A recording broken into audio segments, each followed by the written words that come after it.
Dear all, good morning again. Today I am discussing my topic on research and its types. As I already informed you, I am Dr. Rohit Kanda, PhD, from Faculty of Economics and Business, Guru Nanak Dev University, Amritsar. So, discussing about the research. What is research? It's re and search. Re means once more, afresh, anew, where search means look through or go over thoroughly to look something. Thereby, research is an organized and systematic way of finding answer to questions. Discussing about the methods and methodology. Whereas methods, they are simply a specification of the tools applied for the research, but methodology, it is conceptually a very large term than that of the methods.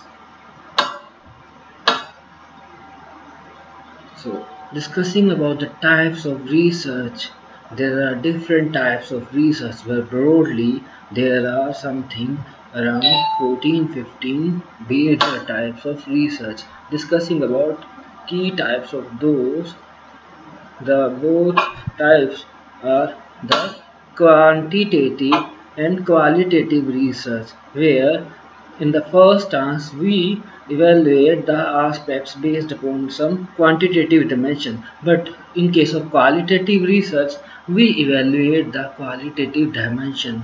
Let's say HS satisfaction effect on the eco growth of the organization.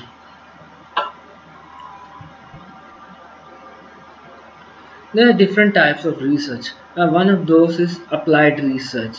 It aims at solving specific problems, and this is the most practical research to be applied in industries.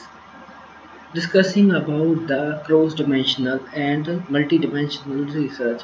One is the longitudinal research, where we study sample more than a time, and the another one is the cross-sectional research, where we study the single unit, let's say a single company, on the multiple year basis. Then is the descriptive research, to describe a particular phenomenon. Coming to the next part, classification research is aiming to categorizing the unit into groups, whereas exploratory research is simply to explore a phenomenon, what it is all about. Coming ahead, there's one more important type, causal research. It is mostly in case of the primary database studies, where we check the cause and effect relationship in between the variable. But again, in the primary data, we are not able to establish the exact relationship.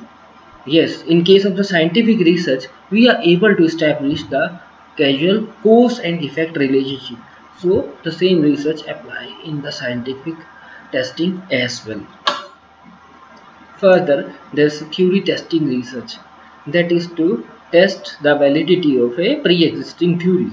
And then is the theory building research, that is to establish and formulate a new theory that was not known to anyone. Then the last is the action research. This is the most applicable and most practical problem solving way to improve the quality of action within it, and involving collaboration and cooperation of researchers, practitioners and laymen.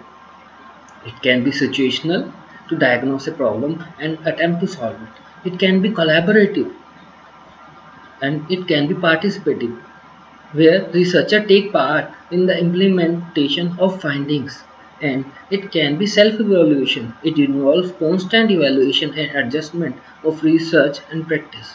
With this, the present discussion ends. Thank you. A PPT for your reference is attached herewith as a link. Thank you.